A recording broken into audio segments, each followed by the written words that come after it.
السلام علیکم اسٹوڈنٹس، میں سیوکس کی ٹیچر امبرین ہنا آپ سے مخاطب ہوں۔ ماشاءاللہ سے آپ فرسٹ ایئر سے پروموٹ ہو کر سیکنڈ ایئر میں آ چکے ہیں اور ملکی حالات کے پیش نظر اب آن لائن کلاسز کا آغاز کر دیا گیا ہے۔ اپنے لیکچر کے آغاز سے قبل میں آپ کو آپ کی سیکنڈ ایئر کی بک سیوکس کے بارے میں بتانا چاہوں گی۔ یہ آپ ٹائٹل دیکھ رہے ہیں، یہ Punjab text book board Lahore کی کتاب ہے، ہمارے سامنے ہے اور یہ دیکھیں یہ اس کا مونوگرام بھی یہاں پر موجود ہے۔ اور آج سے ہم اپنے پہلے لیکچر کا آغاز کریں گے۔ اس کے لیے ہمارا چیپٹر نمبر 1 یعنی تحریک پاکستان ہے۔ آپ لیکچر سنتے ہوئے چاہے تو اپنی ٹیکسٹ بک بورڈ لاہور کی کلاس سیکنڈ ایئر کی سیوکس کو آپ سامنے کھول کر رکھ لیں اور اس کے ٹاپک کے حساب سے آپ اس کو دیکھیں تو آپ کو زیادہ سمجھ آئے گی۔ فرسٹ ایئر کی کلاس میں ہم نے سیوکس یعنی شہریت کے بنیادی تصورات کے بارے میں پڑھا، اور جبکہ سیکنڈ ایئر میں ہم سیوکس کی پاکستان میں اہمیت کے بارے میں پڑھیں گے۔ تو اپنے پہلے ٹاپک یعنی پاکستان موومنٹ کے طرف آتے ہیں۔ پاکستان میں سیوکس کی ضرورت اور اہمیت جاننے کے لیے ہمیں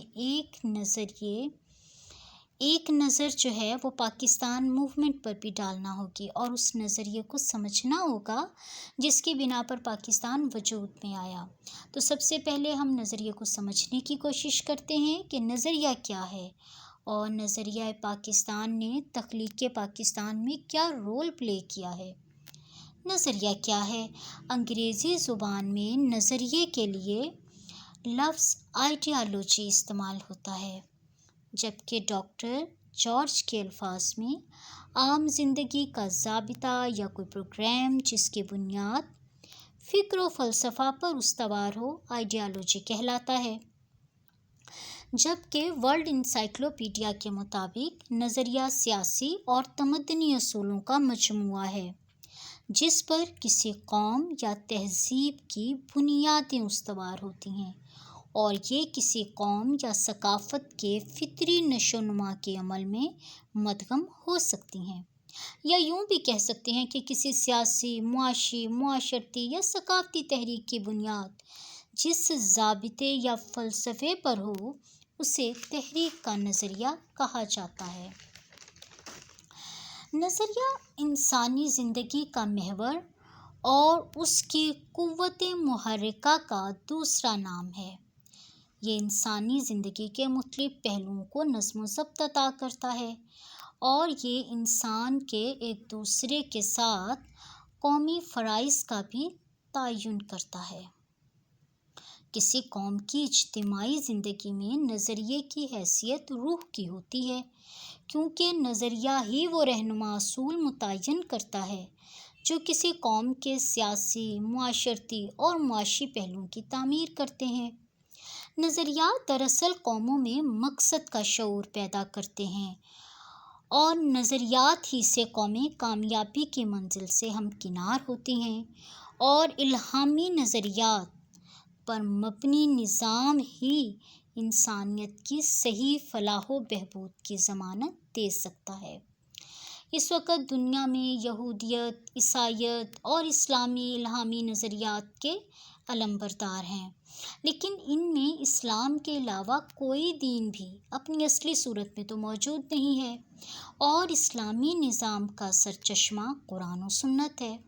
اسلام کے ابدی اصولوں پر کاربند رہ کر ہی روحانی اور مادی ضروریات میں توازن اور ہم آہنگی پیدا کی جا سکتی ہے۔ اور اب ہم دیکھتے ہیں کہ اسلامی نظریہ حیات کیا ہے جس نے بڑے صغیر کے مسلمانوں کو ایک جدا قوم بنا دیا۔ جن لوگوں نے لا الہ الا اللہ محمد رسول اللہ پڑھ لیا وہ تو ایک ملت، ایک قوم بن گئے، اور جنہوں نے اس کا انکار کیا وہ دوسری قوم یعنی غیر مسلم یا کافر قرار پائے، اور یہیں سے دو قومی نظریہ یا آپ کہہ لیں نظریہ پاکستان کی ابتدا ہوتی ہے۔ مسلمان قوم اسی اسلامی نظریے سے وجود پاتی ہے، جبکہ غیر مسلم قوم اپنے وجود کے لیے وطن، نسل اور زبان کو ضروری خیال کرتی ہے، اور پھر ان میں طبقاتی تقسیم بھی موجود ہوتی ہے۔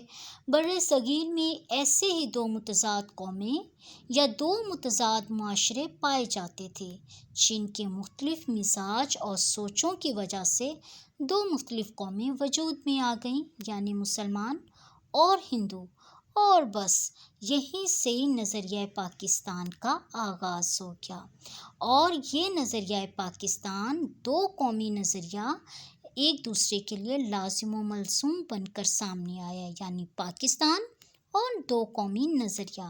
تو اس سے اگلے لیکچر میں انشاءاللہ تعالی ہم دو قومی نظریہ اور نظریہ پاکستان پر روشنی ڈالیں گے۔ آج کے لیے اتنا ہی۔ امید ہے کہ نظریہ کیا ہے یہ آپ کو اچھی طرح سے سمجھ آ گیا ہوگا۔ بہت شکریہ۔ السلام علیکم۔